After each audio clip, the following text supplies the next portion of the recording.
এমন কোনো ভূখণ্ড থাকবে না, আফ্রিকা, এশিয়া, ইউরোপ, জঙ্গলের ভিতরে, গুহার ভেতরে, পাহাড়ের উপরে, যেখানেই মানব গোষ্ঠী থাক না কেন, আল্লাহ কোরআনের বাণীকে পৌঁছে দিবে। এই কোরআনের আওয়াজকে আটকে রাখার ক্ষমতা কারো নাই। আটকাতে চাইলে ওরে আটকায় দিবে কে? বিশ্বাস হয় নাকি সন্দেহ লাগে? আল্লাহ বোঝার তৌফিক দান করুক, আমরা পড়ি আমিন। আসুন আমরা আল্লাহর শুকরিয়া জানাই যে চমৎকার পরিবেশে আমরা আসতে পেরেছি, বসতে পেরেছি।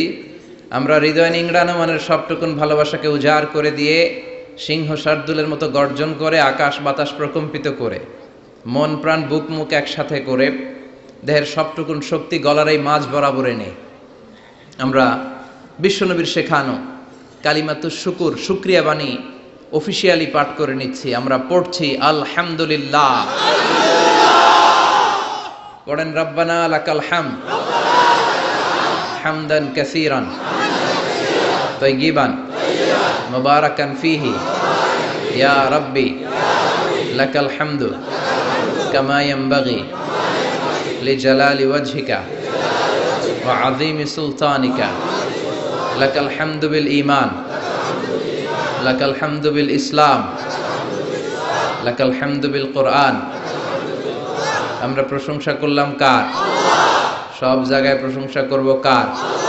সে আল্লাহর একটা ডাক দেন, পড়েন আল্লাহু আকবার। আল্লাহ তোমার নামের এই ডাকগুলো তুমি কবুল করো। ঐতিহ্যবাহী মাদ্রাসাতুল বানাত আল ইসলামিয়া ফাজিল ডিগ্রি ও রহিমপুর বানাত এতিমখানার উদ্যোগে আজকের এই প্রোগ্রাম। আমি আপনাদের এই প্রতিষ্ঠানে এসে অভিভূত হয়েছে। প্রিন্সিপাল হুজুরের সাথে কথা বলে অবাক লেগেছে। অনেক আগের প্রতিষ্ঠান, এই অঞ্চলের অনেক পুরাতন একটা প্রতিষ্ঠান।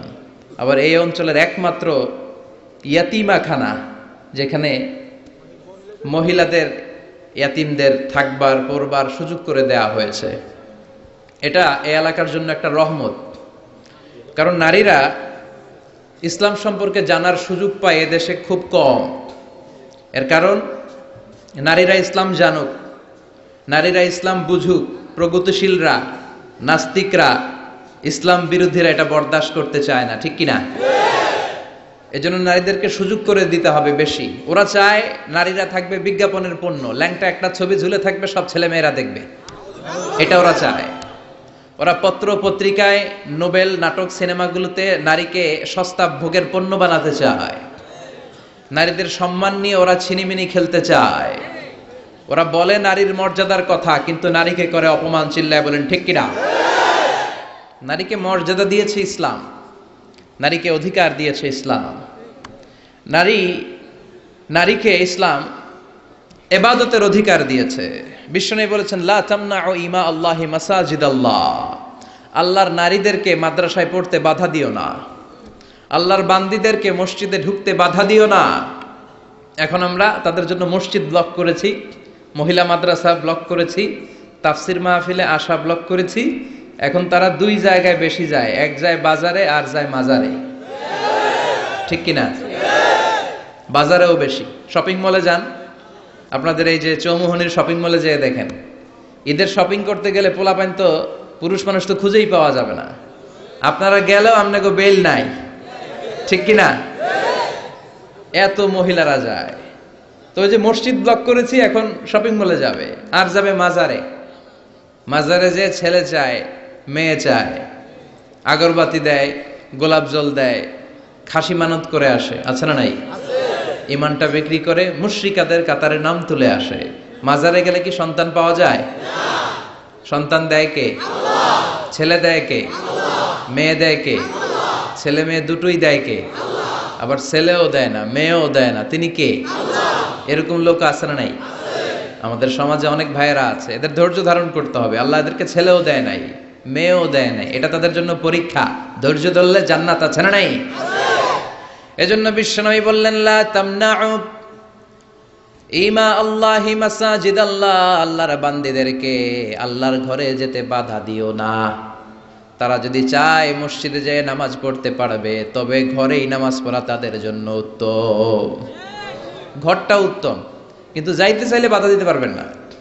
আবার মহিলারা অনেক সময় কলেজে যায়, এখানে যায়, সেখানে যায়, বাসায় ফিরে আসার সময় নামাজের সময় হয়ে যায়। তখন তারা নামাজটা কাজা করে ফেলে। এর কারণ রাস্তায়, শপিং মলে বা কোনো মসজিদে মহিলাদের জন্য আলাদা জায়গা নাই যেখানে পর্দার সাথে তারা নামাজটা পড়ে চলে আসতে পারবে, ঠিক কিনা? এজন্য তাদেরকে অপরচুনিটি দিতে হবে, নিষেধ করা যাবে না। আমাদের অনেক আলেম ওলামারা না বুঝে এগুলোর বিরোধিতা করে। আস্তে আস্তে শুরু করেন, আপনারাই পারবেন। যুবকরা যদি ইনিশিয়েটিভ নেয় যে আমরা আমাদের বোনদেরকে সিকিউরিটি দিব, কিচ্ছু হবে না। চিল্লা এখন, ঠিক কিনা? গোটা বিশ্বব্যাপী নারীদের মসজিদে যাওয়ার সুযোগ আছে, আমরা সুযোগ করে দেই নাই। জুমার নামাজে, ঈদের নামাজগুলোতে তাদের মহিলা প্যান্ডেল আলাদা থাকা দরকার, যেখানে পর্দার সাথে বসে বসে তারা ইসলাম শিখবে, তারা কোরআন শিখবে।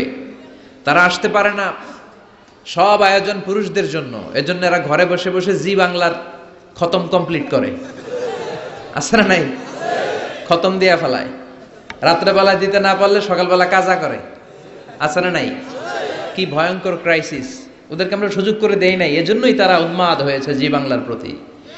তাহলে প্রথম আল্লাহ সুযোগ দিলেন আমার বোনদেরকে ইবাদতের সুযোগ। আলহামদুলিল্লাহ পড়েন।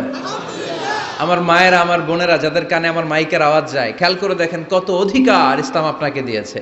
আপনাকে ইবাদতের অধিকার দিয়েছে, এরপরে শিক্ষা অর্জনের অধিকার। তলাবুল ইলমে ফারিদাতুন আলা কুল্লি মুসলিম, এরপরে আছে না নাই? ওয়া মুসলিমা, প্রত্যেক মুসলিম নারী পুরুষ, পুরুষের জন্য যেমনি ফার্জ, স্টাডি করা নারীর জন্য ফার্জ। তার মানে তাদের শিক্ষার অধিকার আছে না নাই? তাদেরকে আল্লাহ দিয়েছে উপার্জনের অধিকার। একজন মহিলা ইন্ডিভিজুয়ালি সে অর্থ উপার্জন করতে পারবে, সে বিজনেস করতে পারবে, সে চাকরি করতে পারবে, সে সব করতে পারবে, কিন্তু হেজাবের সাথে, পর্দার সাথে, শালীন একটা পোশাক গায়ের মধ্যে ঝুলিয়ে। চিৎকার করে বলেন ঠিক কিনা? সাইয়্যিদাতুনা খাদিজা রাদিয়াল্লাহু তাআলা আনহা উপার্জন করেন নাই? আর বিশ্বনবীর তো তেমন কোনো উপার্জনই ছিল না। মা খাদিজার উপার্জন দিয়ে বিশ্বনবী চলেছেন। বিশ্বনবী যখন দাওয়াতি কাজ শুরু করেছেন, ওখানে এত সময় তিনি ইনভলভ করেছেন, আলাদা করে উপার্জনের তেমন কোনো সুযোগই তার ছিল না। সাইয়্যিদাতুনা খাদিজা রাদিয়াল্লাহু তাআলা আনহা, ওনার উপার্জিত যত সম্পদ সবকিছু তিনি বিশ্বনবীর দাওয়াতের জন্য বিশ্বনবীর পায়ের সামনে বিছিয়ে দিয়েছিলেন। এজন্য খাদিজাকে বিশ্বনবী বড্ড ভালোবাসতেন। খাদিজার ইন্তেকালের অনেক পরে মা আয়েশা, একজন মাত্র কুমারী বউকে, নারীকে বিশ্বনবী স্ত্রী হিসেবে গ্রহণ করেছিলেন। তারপরেও আয়েশার সামনে বিশ্বনবী সব সময় খাদিজার প্রশংসা করতেন। সব সময় প্রশংসা শুনে মা আয়েশা একদিন বলে, কবে কোন দিন জাহেলি যুগে এক বৃদ্ধা মহিলার প্রেমে পড়েছিলেন, বৃদ্ধা মহিলার সাথে বিয়ে হয়েছিল, ওই মহিলার কথা বারবার বলেন কেন? আমাদেরকে কি ভালো লাগে না?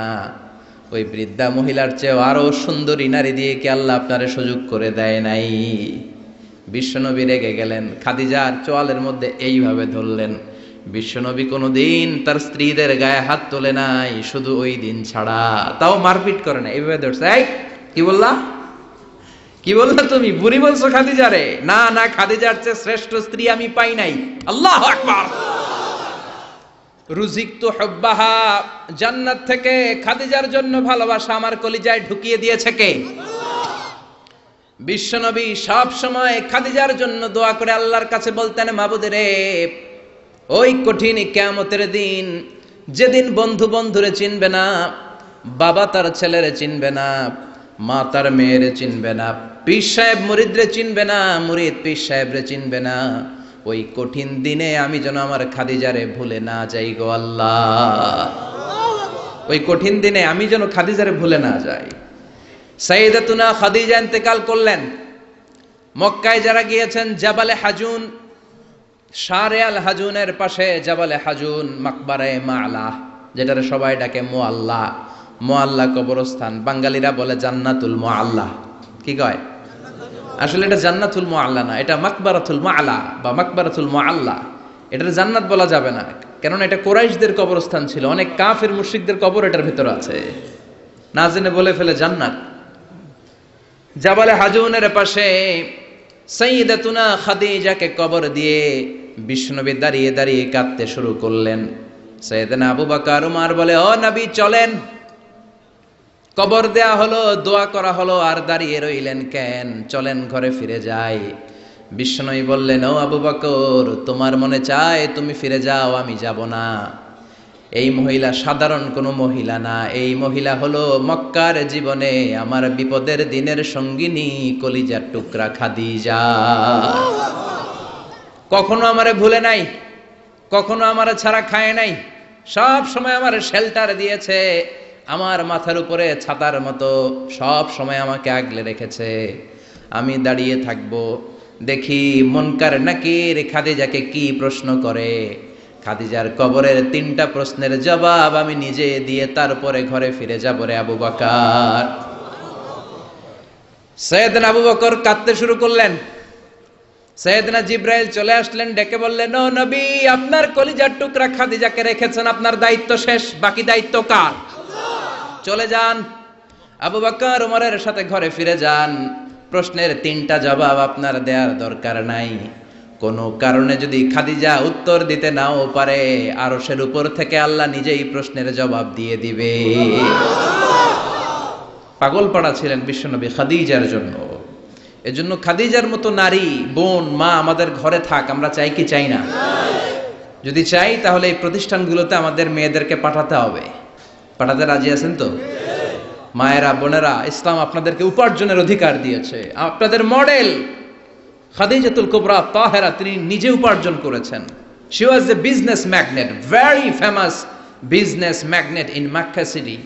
মক্কা শহরের সবচাইতে সম্ভ্রান্ত বড় ব্যবসায়ী ছিলেন তিনি। এমনকি বিয়ের আগে বিশ্বনবী সাল্লাল্লাহু আলাইহি ওয়াসাল্লাম নিজে ওনার কর্মচারী হয়ে, ওনার স্টাফ হয়ে, ওনার কোম্পানির স্টাফ হয়ে জব করেছেন। সুবহানাল্লাহ পড়বেন না? তার মানে ইসলাম নারীকে ইবাদতের অধিকার দিয়েছে, ইসলাম নারীকে উপার্জনের অধিকার দিয়েছে, ইসলাম নারীকে ভালোবাসা, ভালো আচরণ পাওয়ার অধিকার দিয়েছে। সুবহানাল্লাহ। ইসলাম বাবাকে বলেছে মেয়ের সাথে ভালো আচরণ করো, স্বামীকে বলেছে ভালো আচরণ করো, ভাইকে বলেছে ভালো আচরণ করো, তাদেরকে ভালো আচরণ পাওয়ার অধিকার দিয়েছে কে? ওয়া আশিরুহুন্না বিল মা'রুফ, ভালো আচরণ করো। বাবাকে বলেছে ভালো আচরণ করো, জান্নাতকে গ্যারান্টি দিয়ে দিবে কে? স্বামীকে বলেছে ভালো আচরণ করো, স্ত্রী তোমার জন্য জান্নাত হয়ে যাবে। ভাইকে বলেছে ভালো আচরণ করো, জান্নাতের দরজা খুলে দিবে কে? তাহলে ইসলাম নারীকে দিয়েছে ইবাদতের অধিকার, ইসলাম নারীকে দিয়েছে উপার্জনের অধিকার, দিয়েছে জ্ঞানার্জনের অধিকার, আবার দিয়েছে বাবার সম্পদে উত্তরাধিকারের অধিকার। চিৎকার করে বলেন ঠিক কিনা? ইউসিকুমুল্লাহু ফি আওলাদিকুম লিযযাকারি মিসলু হাযযিল উনসায়াইন।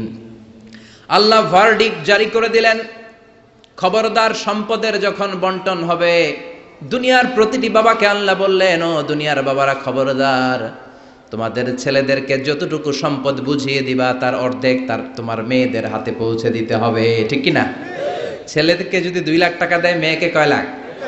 ছেলেকে 2টা ফ্ল্যাট দিলে মেয়েকে, কথা বুঝতে পেরেছেন? এরকম দেন তো আপনারা? না দোয়া করে দেন? কয় মা তোর বাইরে সব দিলাম, তোর লেগে দোয়া করে দিলাম। আছে না নাই? এরকম ডাকাইতে এলাকায় নাই? হ্যাঁ, এখানেও আছে। খবরদার, খবরদার।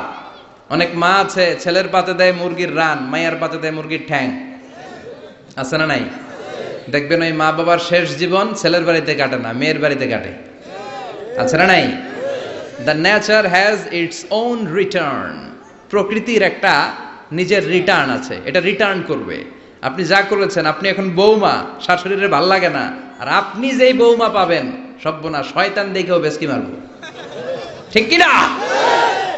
আপনি যদি শাশুড়ির সাথে ভালো আচরণ করেন, শাশুড়িকে মায়ের মতো মনে করেন, আপনার ছেলের বউটা হবে সোনার টুকরা, আপনারে আদর করবে, সোহাগ করবে, যত্ন করবে, নিজের মায়ের মতো বুকে আগলে রাখবে। Because the nature has its own return. প্রকৃতির একটা খেলা আছে, আল্লাহ তো খেলেই, প্রকৃতিরও একটা খেলা আছে, টিট ফর ট্যাট। আপনি যেমনটি করবেন ঠিক তেমনটি পাবেন। ঠিক কিনা? এই জন্য নারীদেরকে যেন আমরা অধিকার থেকে বঞ্চিত না করি। নারীরা যদি শিক্ষিত হয়, ভালো থাকবে বাংলাদেশ। একমত? একমত সবাই? এই জন্য নারীদেরকে আমরা সুশিক্ষায়, ইসলামী শিক্ষায় শিক্ষিত করবো ইনশাআল্লাহ। পড়েন, আমাদের ছেলে মেয়েদেরকে এই প্রতিষ্ঠানে দিব। রাজি আছেন তো? সবাই রাজি? রাজি নাই কে কে হাত তোলেন? সবাই রাজি আছেন? আল্লাহ বোঝার তৌফিক দান করুক, আমরা পড়ি আমিন। আপনাদের কষ্ট হচ্ছে না তো? অনেক রাত হয়ে যাচ্ছে না তো? আমি আপনাদের খেদমতে ছোট্ট একটা আয়াত তেলাওয়াত করেছি। আসুন এই আয়াতের আলোকে কিছু কথা আমরা শুনবার চেষ্টা করি। এই আয়াতে আল্লাহ তাআলা বিশ্বনবীর সিগনিফিক্যান্স, ওনার ইম্পর্টেন্স, ওনার স্টেটাস আমাদের কাছে বর্ণনা করেছেন। রব্বুল আলামিন ইরশাদ করছেন, ওয়ামা আরসালনাকা ইল্লা রাহমাতাল লিল আলামিন। মুখস্থ আছে না সবার? পড়েন, ওয়ামা আরসালনাকা ইল্লা রাহমাতাল লিল আলামিন। I have sent you as a mercy, as a rahmah, as a blessings for the whole world. Allahu Akbar. আল্লাহ বলেন, ও নবী, আমি আপনাকে গোটা বিশ্বের জন্য রহমত করে, বরকত করে, মার্সি করে, ব্লেসিংস করে পাঠিয়েছি। আপনি শুধু মুমিনদের জন্য রহমত না, আপনি শুধু মুত্তাকিদের রহমত না, আপনি শুধু মুসলমানদের জন্য রহমত না, আপনি শুধু আপনার পুরুষ উম্মতের জন্য রহমত না, শুধু জিনদের জন্য না, শুধু ফেরেশতাদের জন্য না, শুধু প্রাণীকুলের জন্য না। ওয়ামা আরসালনাকা ইল্লা রাহমাতাল লিল আলামিন। I have sent you as a mercy, as a rahmah, as a barakah for the entire world, for the entire universe. গোটা বিশ্বের জন্য আপনি রহমত, মানুষের জন্য রহমত, মানবের জন্য রহমত, দানবের জন্য রহমত, প্রাণীর জন্য রহমত, সবার জন্য বিশ্বনবীকে রহমত করে পাঠালো কে? বিশ্বনবীর সামনে দিয়ে কোনো ছোট বাচ্চা যেতে পারতো না, বিশ্বনবী হাত বুলিয়ে দিতেন মাথার উপর। আল্লাহু আকবার। সব বিবিদের সাথে ভালো আচরণ করতেন, সব সাহাবাদের সাথে কোমল আচরণ করতেন। ফাবিমা রাহমাতিম মিনাল্লাহি লিনতা লাহুম ওয়ালাউ কুনতা ফাযযান গালিযাল কলবি লান ফাদ্দু মিন হাওলিক। আল্লাহ বললেন, ও নবী, আপনার আচরণটাকে আমি কোমল করেছি, নরম করেছি, সফট কর্নার বানিয়েছি, আপনাকে আমি সফট হার্টেড বানিয়েছি। আপনার হৃদয়টা বড় কোমল, আপনার কোমলতার খোশ মেজাজ দেখে সব মানুষগুলো আপনার চারিপাশে খালি ভিড় করে। বিশ্বনবী যেখানে যেত লোকজন ভিড় ছাড়েই না ওনারে, মুসাফার লম্বা লাইন পড়ে যেত। আর বিশ্বনবীর একটা অভ্যাস ছিল, মুসাফা করলে যেই লোক হাত মিলিয়েছে ওই লোক হাত টেনে নেওয়ার আগে বিশ্বনবী আগে আগে হাত টেনে নিতেন না। সুবহানাল্লাহ, কি বিনয়ী, কি বিনয়ী! আমরা তো কত মানুষের সাথে মুসাফা করি, ধরার সাথে সাথে হাত টেনে নেই, কারণ আরো 10 জন দাঁড়ায় আছে, ওই চিন্তা করি। বিশ্বনবী কি রহমতের নবী, কি সফট হার্টেড, কি কোমল হৃদয়ের, কি খুশমেজাজওয়ালা। যিনি মুসাফা করতেন ওই লোক না ছাড়লে নবীও ছাড়ে না। আল্লাহু আকবার। এজন্য আল্লাহ বললেন, নবী সবার জন্য রহমত। ছোট্ট বাচ্চাকে আপনি আদর করেন, বাচ্চা পেলে মাথার মধ্যে হাত বুলিয়ে দেন, স্ত্রীদের সাথে খুনসুটি করেন, সাহাবাদের সাথেও খেলাধুলা করেন, সবার জন্য আপনি রহমত। ছোট্ট ছোট্ট বাচ্চা পেলে বিশ্বনবী খেলাধুলা করতেন। বিশ্বনবীর কলিজার টুকরা হাসান আর হুসাইন, বিশ্বনবীর রাইহানাতাইন সুগন্ধি। বিশ্বনবী বলতেন, এই দুইটা ছেলে সাইয়্যিদা শাবাবিল জান্নাহ, জান্নাতে যত যুবকরা প্রবেশ করবে তাদের সর্দার হবে আমার নাতি হাসান আর হুসাইন। ছোট্ট হাসানকে যখন তিনি কোলে নিতেন, হুসাইন কান্না জুড়ে দিত, হুসাইনকে কোলে নিলে হাসান কান্না জুড়ে দিত। বিশ্বনবী নামাজের সেজদায় গেলে দুই ভাই বিশ্বনবীর কাঁধে চেপে বসতো। আবার হাসান বলতো, নবী আপনি আমার ঘোড়া, আমি আপনার বাদশাহ, আমি আপনার কাঁধে চড়বো। বিশ্বনবী লম্বা চুল রাখতেন, বিশ্বনবীর চুলগুলো ধরে ধরে এরকম টেনে টেনে ঘোড়া ঘোড়া খেলতেন। আল্লাহু আকবার, কি ভালোবাসা ছিল। রাহমাতাল লিল আলামিন, গোটা বিশ্বের জন্য রহমত, সবার জন্য রহমত। খোশ মেজাজের ছিল। খোশ মেজাজের থাকতে রাজি আছেন তো, না খিটখিটে মেজাজের থাকবেন? হ্যাঁ, অনেক আছে খিটখিটে মেজাজের, হাসি নাই, ভালো কথা নাই, এরকম আছে না নাই? বিশ্বনবী ছিলেন খোশ মেজাজের, রাহমাতাল লিল আলামিন, গোটা বিশ্বের জন্য রহমত। আবার আল্লাহ বললেন, ও নবী আপনার চরিত্রটাকে আমি সর্বোচ্চ স্ট্যান্ডার্ড দিয়েছি। ওয়া ইন্নাকা লাআলা খুলুকিন আযীম। Verily indeed you are on a very good standard of character. Verily indeed you are on a